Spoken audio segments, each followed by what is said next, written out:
ये दो ध्रुवता के अंत का पार्ट फोर्थ है। पार्ट जो 3 है वो 3 आपको डिस्क्रिप्शन में मिल जाएंगे और बहुत अच्छे से एक्सप्लेन किया गया है।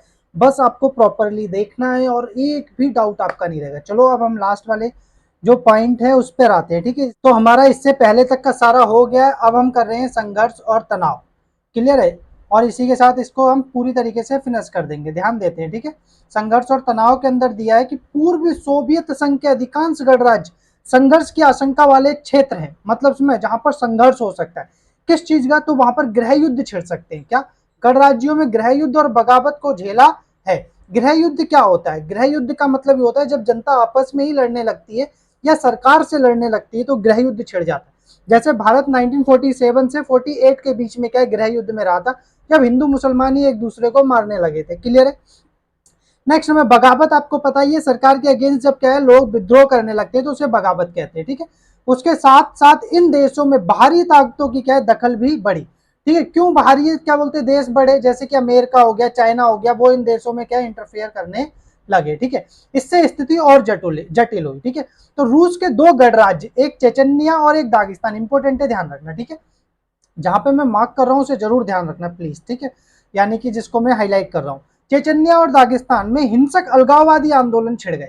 जैसे कि मान के चलो ये चेचन्या और दागिस्तान एक अलग देश होने की मांग करने लगे। ठीक है, तो अलगाववादी आंदोलन का मतलब यही होता है जो अलग होने की मांग करे। जैसे मैं एक मैप में दिखा देता हूं आपको बढ़िया तरीके से। ये देखो, ये जो मैप अगर आप देख रहे हो तो इसके अंदर जो ये हिस्सा देख रहे हो, ये देखो ये छोटे छोटे देश हैं, अर्मेनिया ये रहा, अजरबैजान ये रहा, जॉर्जिया ये रहा। और इसमें तो यहाँ पर ये इस हिस्से के अंदर चेचन्या और दागिस्तान क्या है हिस्से थे। ठीक है, तो ये अलग देश होने की मांग करने लगे इनसे प्रेरित होकर कि जब ये छोटे छोटे देश बन सकते हैं तो हम क्यों नहीं। तो ये हिस्से में क्या है चेचन्या दागिस्तान। ठीक है, ये काकस क्षेत्र है, आए नहीं, ये कैस्पियन सी है और ये रेड ब्लैक सी है। क्लियर, तो आगे देखते हैं, हम आगे अपनी स्टडी कंटिन्यू करते हैं। कह रहा है मॉस्को ने चेचन्या विद्रोहियों से निपटने के लिए, यानी कि जो विद्रोह कर रहे थे उनको दबाने के लिए उसने जो तरीका अपनाया वो एक गैर जिम्मेदाराना तरीका था, क्योंकि इसके अंदर क्या है सैन्य बमबारी की गई, यानी लोगों के मानव अधिकारों का भी वहां पर व्यापक क्या हुआ उल्लंघन हुआ। मतलब उसमें बेसिकली अब जब बमबारी होगी तो मानव अधिकारों का उल्लंघन तो होगा ही होगा, निर्दोष लोग भी इसमें मारे जाएंगे। इससे आजादी की आवाज को दबाया नहीं जा सका। क्लियर है, अब आगे देखते हैं भाई क्या है आगे। ये तो क्या है रूस की कहानी है, बाकी देशों की क्या कहानी है, तो मिडल ईस्ट ले लेते हैं। ठीक है, मिडल ईस्ट में कितने देश आते हैं ध्यान रखना, मिडल ईस्ट में 5 देश आते हैं। ठीक है, मध्य एशिया में कौन कौन से 5 देश, तो तजाकिस्तान, देखो मैं मैप में दिखा देता हूँ, Kazakhstan, Tajikistan, Uzbekistan, Turkmenistan. Clear, ये देखो कजाकिस्तान ये रहा, नेक्स्ट उज्बेकिस्तान ये रहा, तुर्कमेनिस्तान ये रहा, तजाकिस्तान ये रहा और किर्गिस्तान ये रहा, ये सेंट्रल एशिया के देश है। क्लियर, नेक्स्ट देखते हैं। तो सेंट्रल एशिया के जो देश थे वो 10 वर्षों तक गृह युद्ध में रहे। बहुत सारे कहेंगे कि इसमें से इंपोर्टेंट ही कुछ नहीं है, तो मैं आपको बता रहा हूँ 1 नंबर का क्वेश्चन आ जाता है कि तजाकिस्तान के अंदर गृह युद्ध कितने वर्षों तक रहा, तो 2001 तक, यानी 10 वर्ष तक। 1991 में अलग हुए और 2001 तक यहाँ पर क्या हुआ गृह युद्ध रहा। क्लियर है। अच्छा, अब नेक्स्ट यहाँ पर क्या इंपोर्टेंट आ सकता है, तो 1 नंबर का क्वेश्चन ध्यान रखना कि सेंट्रल एशिया यानी यूएसएसआर से जितने देश टूटे थे उन सभी में गृह युद्ध 10 वर्षों तक रहा। उन्हें स्थिर होने में क्या है 10 वर्ष लग गए, खुद रूस को भी क्या है 2001 तक क्या है समय लग गया। ठीक है, इस पूरे क्षेत्र में कई सांप्रदायिक क्या हुए संघर्ष चले। कह रहा अजरबैजान, देखो अजरबैजान के एक प्रांत है नारगोनो काराबाख, ये इंपॉर्टेंट है, यहाँ पर आज भी लड़ाइयां रहती हैं, समय नहीं, ये 2023 में भी क्या है अर्मेनिया और अजरबैजान के बीच लड़ाई रही है इन दोनों प्रदेशों को लेकर। चलो मैप में दिखा देता हूँ कहाँ है। मैप में ये देखो, ये जो आपको दिख रहा है ये रहा अर्मेनिया, ये रहा अजरबैजान। तो यहाँ पर ये जो हिस्सा है नहीं है, यहाँ पर क्या है नार्गो काराबाख है नहीं है, अर्मेनिया उसे अपने में मिलाना चाहता है क्योंकि यहाँ के लोग क्या है अर्मेनियाई मूल के हैं। कैसे मूल के? अर्मेनियाई मूल के हैं। तो यहाँ देखो लिखा भी है इसमें, यहाँ के कुछ स्थानीय अर्मेनियाई, ये देखो लिखा है स्थानीय अर्मेनियाई अलग होकर अर्मेनिया देश में मिलना चाहते हैं। ठीक है, किससे अलग होकर? अजरबैजान से अलग हो गए। ठीक है, मिलना चाहते हैं। जॉर्जिया, इसी तरीके से जॉर्जिया ले लो, जॉर्जिया में भी 2 प्रांत क्या चाहते हैं अलग चाहते हैं, आए नहीं, वो भी गृह युद्ध लड़ रहे हैं। अब यहाँ 3 देश और क्या, यूक्रेन, किर्गिस्तान और जॉर्जिया, इन 3 देशों में भी क्या है जो मौजूदा शासन है उनको उखाड़ने की क्या है एक आंदोलन चल रहा है। इसको कौन सपोर्ट कर रहा है? तो रूस सपोर्ट कर रहा है। क्यों सपोर्ट कर रहा है? देखो यूक्रेन में तो पता ही है उसने क्या है, एक क्या बोलते हैं मिलिट्री इन्वेशन भी कर दिया है। क्यों कर दिया है? क्योंकि बाकी गवर्नमेंट को हटाने के लिए। जॉर्जिया में भी क्या है, रूस सीआई मतलब सीआईएस का मेंबर था जॉर्जिया, ये भी 2008 में हट गया। समझ में नहीं? इसका कारण ये है जो रूस है नहीं है, वो इन देशों में क्या चाहता है, उसके पसंद की सरकार है, वरना उस शासन को उखाड़ फेंकना चाहता है। नेक्स्ट नंबर क्या है, शासन को उखाड़ फेंकने के लिए आंदोलन चल रहे हैं। कई देश और प्रांत आए नहीं, इनके बीच में क्या है, नदी जल के सवाल पर क्या है, आपस में भिड़ंत है। आप समझते हैं यहाँ पर इन सारी बातों की वजह से अस्थिरता का माहौल है और आम नागरिकों का जीवन यहाँ पर क्या है, दुर्भर है। ठीक है, अब आ जाओ यहाँ पर कि जो मिडल ईस्ट है, मिडल ईस्ट क्या है, जो देश है उनके पास क्या है, तो मध्य एशियाई गणराज्यों के पास हाइड्रोकार्बन है, यानी पेट्रोल संसाधन है। कैसे संसाधन है? और पेट्रोल संसाधन इनके क्या है, आर्थिक विकास के लिए क्या है, बहुत ही महत्वपूर्ण भूमिका निभाते हैं, क्योंकि ये इनको बेच करके आर्थिक लाभ इन्हें मिलता है। अब यही इनकी समस्या भी है। क्यों? क्योंकि जहां पेट्रोल संसाधन होंगे, पेट्रोल पूरे विश्व की मांग है, तो ताकतवर देश उन देशों के अंदर इंटरफेयर करना शुरू कर देंगे। तो इसीलिए क्या है, यहाँ पर बाहरी ताकतें और तेल कंपनियों की आपसी प्रतिस्पर्धा का अखाड़ा भी बन चला। कह रहा है यहाँ पर कौन कौन, देखो रूस, चीन और अफगानिस्तान से सटा पश्चिमी एशिया के नजदीक है। देखो इस क्षेत्र के अंदर मिडल ईस्ट में कौन कौन इंटरफेयर करना चाहता है, तो देखते हैं मिडल ईस्ट। पहले ये 5 देश है, ठीक है। इन मिडल ईस्ट में रूस चाहता है मेरे ये पड़ोसी विदेशी देश हैं, आए नहीं, इसलिए मेरा इन पे नियंत्रण रहना चाहिए। चीन बहुत बड़ी मात्रा में क्या करता है, इंपोर्ट करता है ऑयल को। अर्ज में ऑयल और गैस को इंपोर्ट करता है, तो उसे ऐसे देशों पर बहुत ज्यादा अच्छी दोस्ती रखनी पड़ती है जहां से वो तेल खरीद सके। इसलिए भी इसी हिस्से में क्या है, चीन का क्या है, एक अपना खास प्रभाव रहना चाहता है चीन, ठीक है।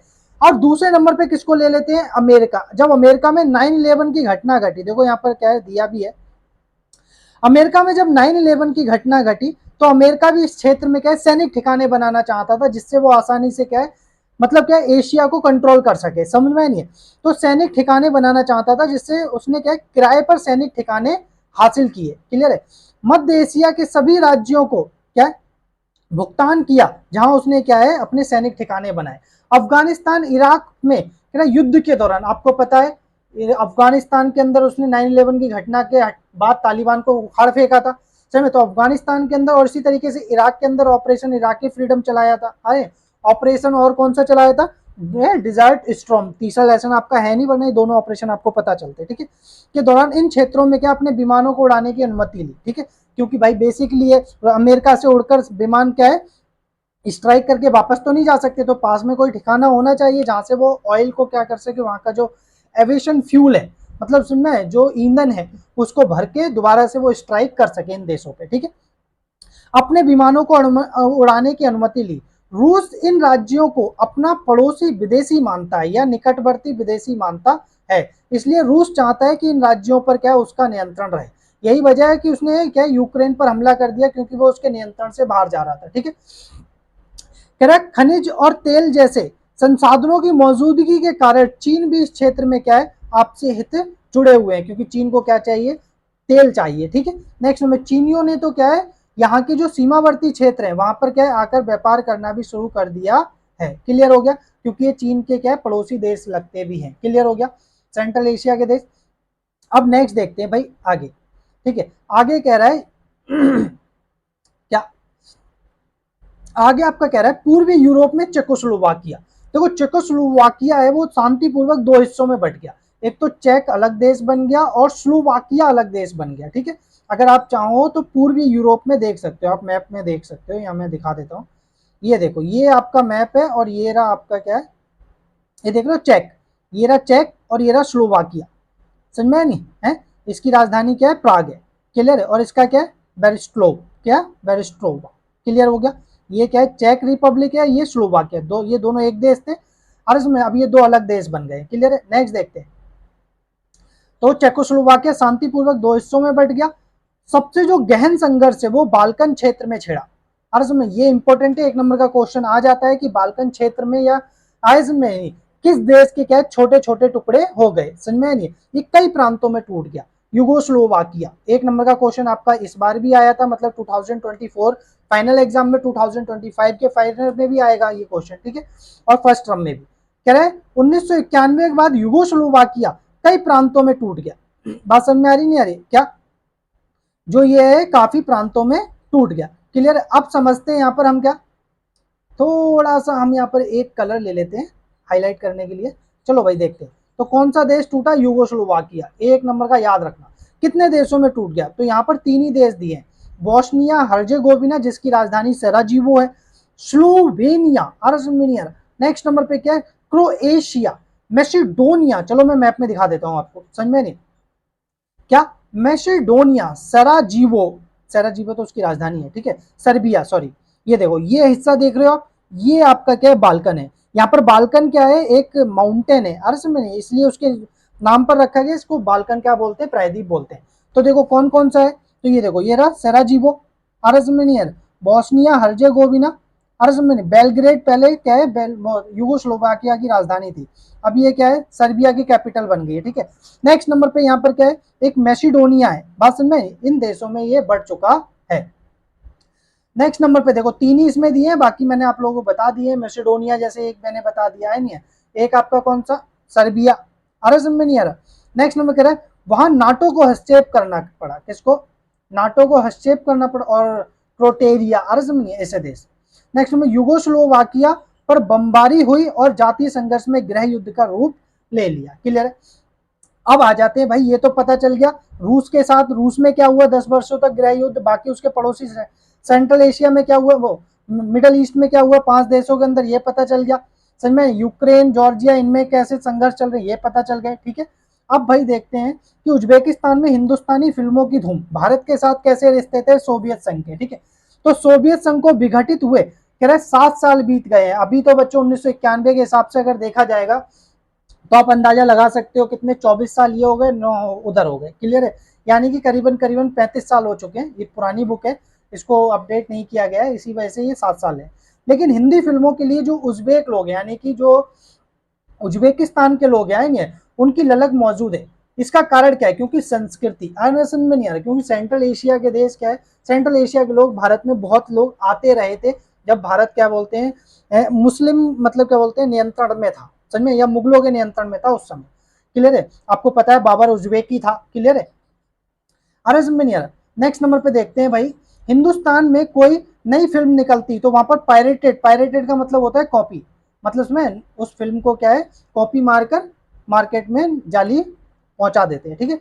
उज्बेकिस्तान की राजधानी ताशकंद में बिकने के लिए उपलब्ध हो जाती, ताशकंद के एक बड़े बाजार में क्या है, हिंदी फिल्मों की एक दुकान मोहम्मद शरीफ पत की है, जो क्या है, अफगानिस थे, कौन थे ये, अफगानी थे, इतना जरूरी नहीं है, बस एक कहानी है बता रहा हूँ, ठीक है।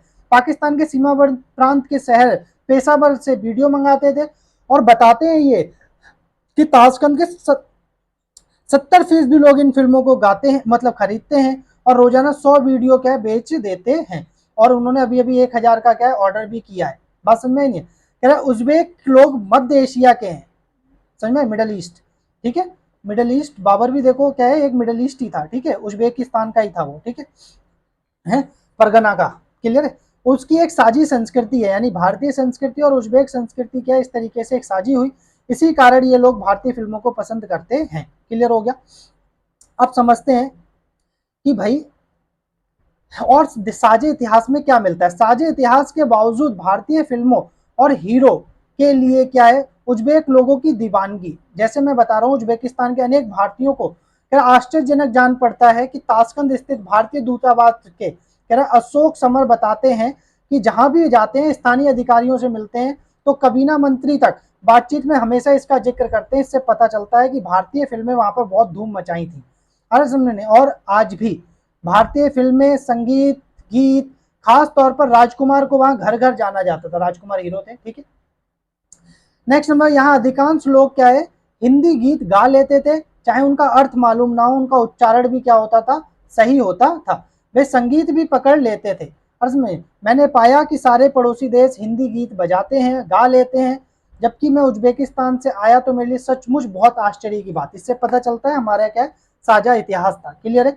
इसी वजह से वहां के लोग क्या है, भारतीयों को फिल्मों को इतना पसंद करते हैं। Next and most important question जो है वो ये है, भारत और सोवियत संघ के साथ कैसे रिश्ते थे, ये जो आप देख रहे हो। क्लियर है। इसको ध्यान रखना है, इंपॉर्टेंट है एक ये क्वेश्चन, और पूर्वी साम्यवादी देशों के साथ भारत के संबंध कैसे थे।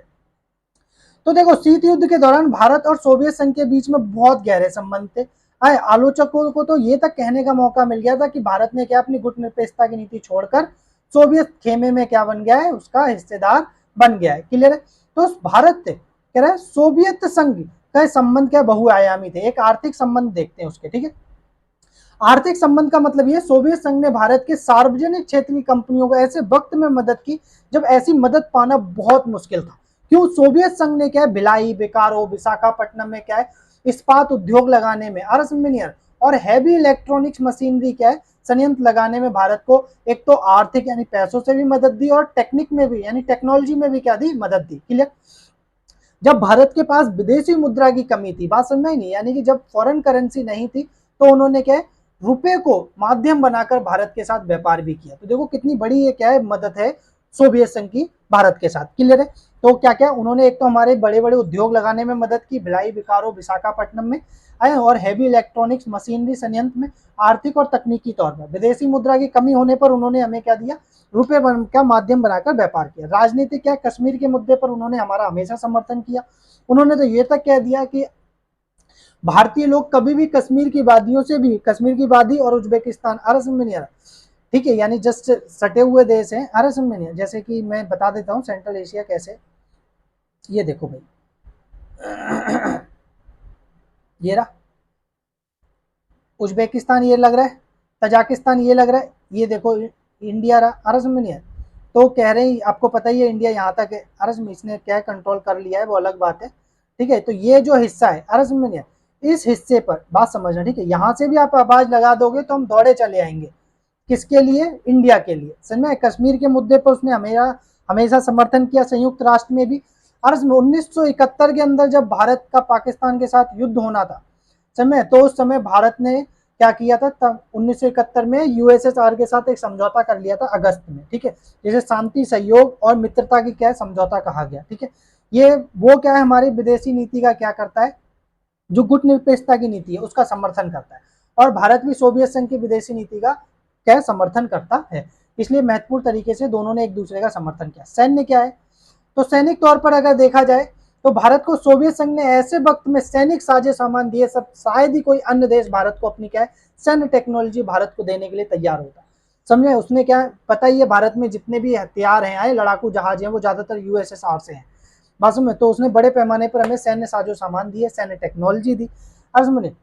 नेक्स्ट नंबर क्या है, सोवियत संघ ने भारत के साथ ऐसे कई समझौते किए जो भारत को संयुक्त रूप से सैन्य उपकरण तैयार कर सके। अर्थ में जैसे ब्रह्मोस है, ब्रह्मोस सबसे क्या है, एक क्रूज मिसाइल है अर्थ में, और आपको अच्छे से पता है कि ये जो मिसाइल है यूएसए वो मतलब अब रूस और भारत ने संयुक्त रूप से क्या है बनाई है। क्लियर है।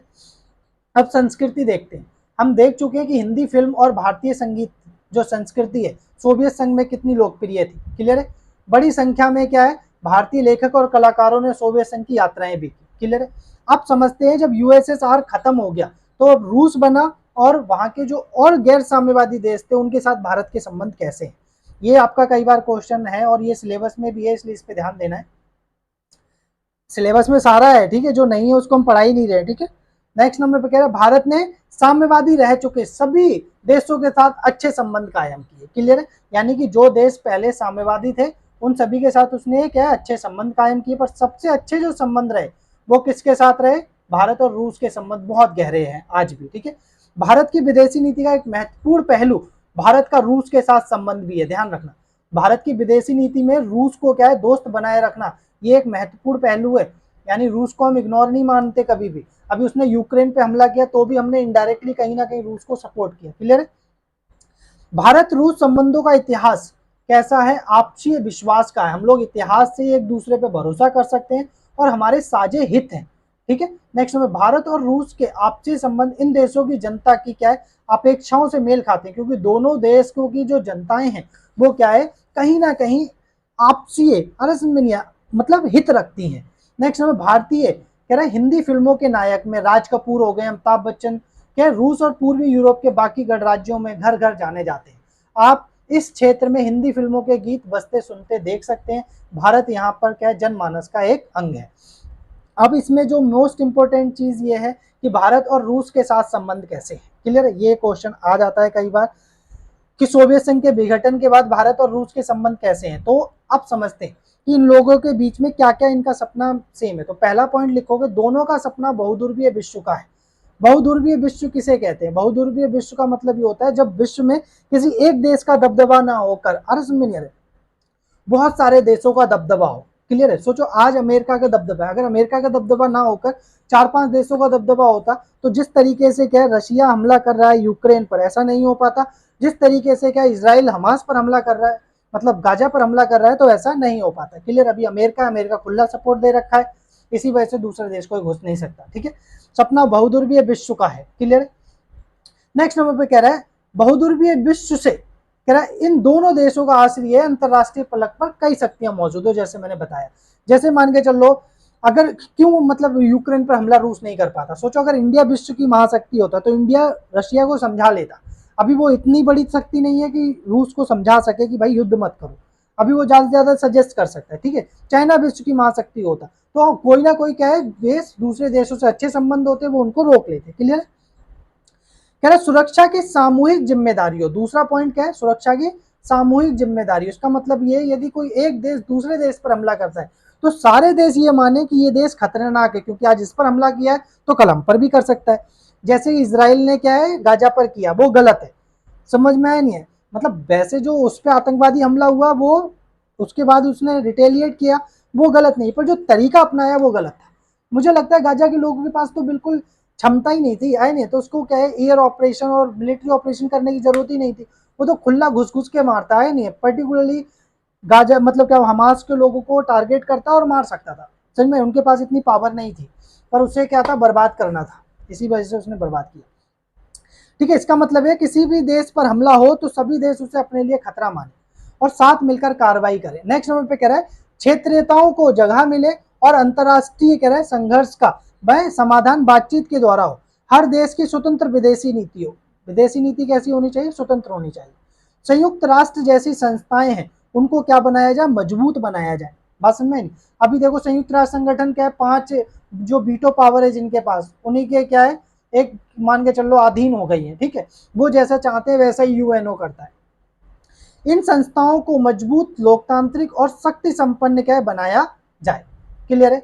नेक्स्ट नंबर पे कह रहा है 2001 में कब भारत और रूस के बीच में क्या हुआ? समृद्ध समझौते हुए अर्ज में, जिसमें क्या है करीबन करीबन 80 क्या है द्विपक्षीय दस्तावेजों पर हस्ताक्षर हुए। क्लियर है? तो ये क्या था? म्यूचुअल कंसेंट थी, यानी कि सहमति थी। अब समझते हैं कि भारत का रूस के साथ संबंध रखने में क्या हित है। तो भारत का हित, पहला हित ये है कि कश्मीर पे क्या है रूस हमारा खुला समर्थन करता है कि कश्मीर भारत का एक इंटरनल पार्ट है। क्लियर? दूसरा ऊर्जा आपूर्ति, भारत के वो रूस के पास क्या है प्राकृतिक संसाधन है, पेट्रोल है, तो वो ऊर्जा आपूर्ति भारत को करता है। अभी देखो यूक्रेन पर हमला हुआ तो उस समय रूस से कोई भी तेल नहीं खरीदना चाहता था, क्योंकि कार्सा एक्ट लगा दिया अमेरिका ने रूस के ऊपर। इसका इम्पैक्ट क्या पड़ा? भारत भाई बेसिकली ये रूस के साथ अच्छे संबंध है, तो भारत ने सस्ती कीमतों पर क्या है पेट्रोल खरीदा, किससे? रूस से। रूस ने हमें ऑफर किया। नेक्स्ट नंबर क्या है? अंतरराष्ट्रीय आतंकवाद। अगर कोई भी देश हम पर क्या है आतंकवादी हमले करता है तो रूस हमारा खुलकर समर्थन करता है कि इस देश ने आपके ऊपर आतंकवादी हमला किया है, चाहे वो क्या हो, पाकिस्तान हो या कोई अन्य देश हो। ठीक है, तो सूचनाओं का आदान प्रदान भी क्या है किया जाता है। पश्चिमी एशिया में कह रहे पहुंच बनाने के लिए एक क्या है जो बेस्ट एशिया है उसमें पहुंच बनाने के लिए काम आता है रूस, और चीन के साथ संतुलन करने में, क्योंकि चीन देखो ताकतवर है, तो उस दौरान क्या है अगर रूस से संबंध होंगे तो एक शक्ति संतुलन हो जाएगा कि भारत और रूस साथ हैं तो चीन थोड़ा सा दबेगा। क्लियर? शक्ति संतुलन में क्या है मसले में फायदा होता है। और रूस को क्या फायदा है भारत से क्या है अच्छी दोस्ती बनाए रखने का? तो पहला ये है कि भारत जो है वो रूस का दूसरा सबसे बड़ा क्या हथियारों का खरीदार देश है। क्लियर है? पहले नंबर पे कौन है? चीन है। समझ में नहीं? चीन भी क्या है बड़े पैमाने पर रूस से क्या करता है हथियार खरीदता है। पर भारत जो हथियार विदेशों से खरीदता है दूसरे देशों से, उसमें रूस नंबर 1 पे है। सबसे ज्यादा भारत किससे हथियार खरीदता है? रूस से। पर रूस सबसे ज्यादा किसको बेचता है? चीन, और दूसरे नंबर पे भारत को। तो पहला तो रूस का फायदा ये हो गया। नेक्स्ट नंबर पे देखो मिग 21 वो 21 ले लो, अरे समझ नहीं, मिराज ले लो, हाँ ये मिराज 2000, ये सारे हथियार कहाँ के हैं? अरे जो फाइटर जेट है वो कहाँ से है? रूस से। नेक्स्ट नंबर कह रहा है भारतीय सेना को अधिकांश सैनिक साजो सामान भी कहाँ से मिलते हैं? रूस से प्राप्त होते हैं। 2 कारण हो गए, समझ में नहीं, जिससे रूस को फायदा हो रहा है क्योंकि हम खरीदेंगे तो बदले में उसे पैसा देंगे। तेल हम उससे खरीदते हैं क्योंकि भारत क्या है, तेल आयातक देश है, एक बहुत बड़ा, तीसरा सबसे बड़ा आयातक देश है। इसकी भारत और रूस के लिए महत्वपूर्ण हो जाती है। ठीक है, पहले नंबर पे सबसे ज्यादा तेल किसको जरूरत पड़ती है, चीन को, दूसरे नंबर पे अमेरिका को, तीसरे नंबर पे भारत को। इसलिए भी भारत रूस के लिए महत्वपूर्ण है। उसने तेल के संकट की घड़ी में हमेशा भारत की क्या की है, मदद की है। क्लियर है। नेक्स्ट नंबर पे भारत रूस से अपनी ऊर्जा को क्या है, आयातों को भी बढ़ाने की कोशिश कर रहा है। इस समय तो सोच लो 2023 में सबसे बड़े मतलब नंबर 1 पे रूस उभर कर आया था।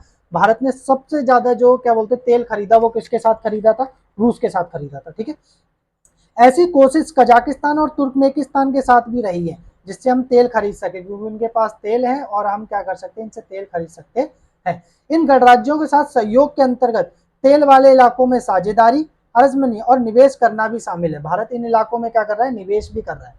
कह रहा है रूस अमेरिका की क्या परमाणविक योजना के लिए भी महत्वपूर्ण क्या है, यानी कि जो न्यूक्लियर प्लांट लगाए जाते हैं ना, जिससे गैस बन वो जिससे एनर्जी बन सके, बिजली बन सके, उसमें भी रूस हमारा साथ देता है। ठीक है, रूस ने भारत के अंतरिक्ष उद्योग में भी क्या मदद दी, उसने हमें क्रायोजेनिक इंजन दिया। क्लियर है, क्रायोजेनिक रॉकेट देकर मदद की। ठीक है, ये बात अलग है, पहुंचा नहीं, फिर भारत ने खुद ही क्या है बनाया। ठीक है, क्रायोजेनिक इंजन। कह रहे हैं भारत और रूस विभिन्न वैज्ञानिक परियोजनाओं में भी क्या है, साझेदार हैं। ठीक है, तो भाई ये क्या था, भारत और रूस के हाल फिलहाल के संबंध है। नेक्स्ट नंबर पे भारत का क्या हित है रूस से, तो पता चल गया होगा। रूस का क्या हित है भारत से, ये भी पता चल गया होगा। सेंट्रल एशिया के साथ और रूस के साथ भारत के कैसे रिश्ते हैं, ये भी पता चल गया होगा। इसी के साथ ये लेसन फिनिश हो गया। हम एमसीक्यू क्वेश्चन हो गए, इंपॉर्टेंट क्वेश्चन, वो भी जिक्र करेंगे। अब इसी के साथ नेक्स्ट लेसन शुरू करेंगे और आप हमारे चैनल को सब्सक्राइब कर सकते हैं। Bye everyone.